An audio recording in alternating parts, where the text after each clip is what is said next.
On va réaliser une crème pâtissière. Du coup, on va avoir besoin de lait, de vanille et un peu de beurre dans une casserole. Je vous mets de toute façon tous les ingrédients sur le côté. On va avoir besoin aussi d'œufs, de sucre et de poudre à crème dans un récipient qu'on va bien fouetter vraiment énergiquement pour ne pas avoir de grains. C'est le plus important dans notre crème pâtissière. La poudre à flan, vous en avez aussi dans le commerce. C'est préparation, ils appellent ça préparation à flan, un truc comme ça. Du coup, on va faire chauffer notre vanille, notre beurre et notre lait et on va le faire bouillir. Donc après, on va pouvoir incorporer notre lait qui a bouilli dans notre œuf, notre sucre et notre poudre à crème et on va pouvoir mélanger et remélanger derrière dans la casserole pour assécher un peu la crème pâtissière et la rendre un peu plus consistante. Voilà, donc une fois que ma préparation a bouilli, je vais pouvoir l'incorporer dans ma deuxième préparation.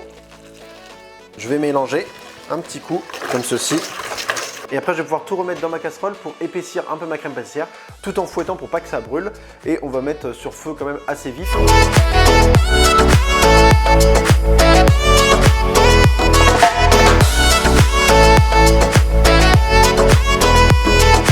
Donc vous voyez là, ma crème pâtissière a une consistance quand même un peu plus solide que ce qu'on en avait avant. Je vais pouvoir soit ne pas mettre de vanille et du coup je ne vais pas avoir forcément besoin de mixer.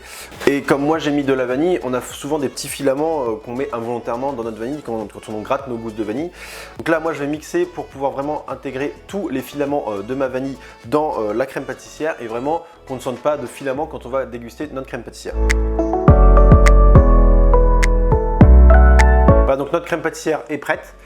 Donc je l'ai bien mixé moi pour vraiment que ça soit vraiment fin et qu'on n'ait pas de morceaux de gousse de vanille dans notre crème pâtissière. Pensez à ne pas trop assécher votre crème pâtissière parce que si vous l'asséchez de trop, en fin de compte vous allez avoir quelque chose de très solide quand ça va refroidir. Donc il faut vraiment arrêter quand ça se solidifie. On va avoir quand même une texture assez molle, assez agréable en bouche. Il ne faut pas qu'elle soit trop dure. Voilà. Donc pour ma crème diplomate, je vais avoir besoin de 300 g de crème pâtissière. Je vais avoir aussi besoin de ma crème montée. Donc j'ai 325 g de crème montée avec 15 g de sucre. Je vais avoir aussi besoin de 3 feuilles de gélatine que j'ai préalablement mis dans l'eau froide, bien froide au frigo et que j'ai mis dans une casserole. Je vais faire fondre ça et je vais l'incorporer à ma crème pâtissière. Vous voyez ma crème pâtissière, la texture qu'elle a. Voilà. Voilà, donc je mets ma gélatine dans ma crème et je vais tout de suite fouetter. Je vais tout de suite fouetter ma crème avec la gélatine parce que la gélatine va refroidir très vite. Donc vraiment l'idéal pour incorporer notre gélatine dans notre crème pâtissière, c'est que la crème pâtissière ne soit pas trop froide.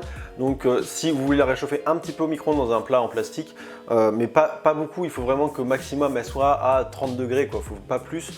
Pour que la gélatine ne fiche pas tout de suite au contact de la crème pâtissière froide. Voilà. Donc là je l'ai incorporé, je vais pouvoir incorporer en 3 fois ma crème montée pour vraiment réaliser une crème diplomate. Le fait d'incorporer en 3 fois, ça va vraiment aider à avoir quelque chose de plus homogène et avoir vraiment une précision dans la texture et avoir une précision aussi sur l'homogénéité de votre crème. Donc je fouette vraiment relativement doucement pour pas casser notre crème montée. Je vais juste l'incorporer. Vous voyez déjà que ma crème pâtissière blanchit vraiment beaucoup. Je vais pouvoir intégrer un deuxième tiers. Voilà. Vous voyez qu'elle est très souple comme crème et en fait avec le froid vraiment elle va se solidifier. Et donc notre troisième tiers. Alors vraiment c'est pour ça qu'on garde une texture vraiment assez souple dans notre crème pâtissière quand on la fait sécher comme je vous l'ai montré tout à l'heure, parce que on va avoir une texture quand même plus agréable en bouche. Si vous avez fait trop chauffer votre crème pâtissière, elle va être trop solide et vraiment ça va pas être top en bouche, ça va vraiment pas être excellent. Voilà, donc la texture est super, notre crème diplomate est prête. Voilà, donc c'est fini pour notre vidéo. N'hésitez pas à vous abonner, à laisser un j'aime si ça vous a plu. N'hésitez pas à regarder aussi mes autres vidéos. Vous avez la tarte aux pommes, les flans, des petites questions-réponses, des conseils sur les livres à acheter en pâtisserie. Voilà, donc à la prochaine.